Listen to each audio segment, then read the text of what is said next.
కీర్తనల గ్రంథము 32వ అధ్యాయము ధ్యానిద్దాము.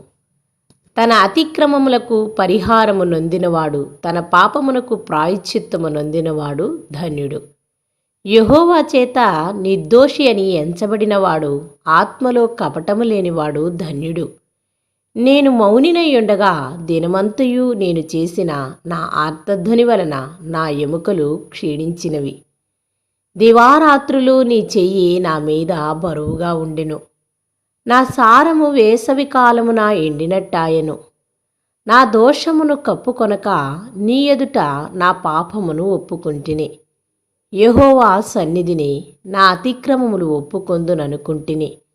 నీవు నా పాపదోషమును పరిహరించి ఉన్నావు. కావున నీ దర్శన కాలమందు భక్తిగలవారందరూ నిన్ను ప్రార్థన చేయుదురు.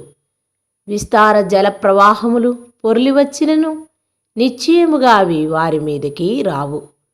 నా దాగుచోటు నీవే, శ్రమలో నుండి నీవు నన్ను రక్షించెదవు.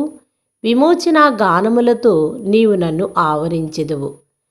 నీకు ఉపదేశము చేసెదను, నీవు నడవవలసిన మార్గమును నీకు బోధించెదను. నీ మీద దృష్టి ఉంచి నీకు ఆలోచన చెప్పెదను.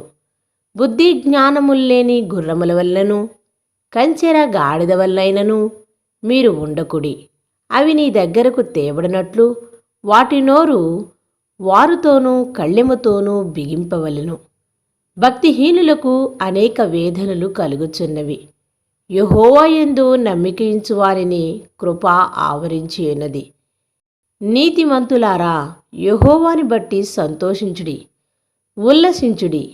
యథార్థ హృదయులారా, మీరందరూ ఆనందగానము చేయుడి. ఆమేన్.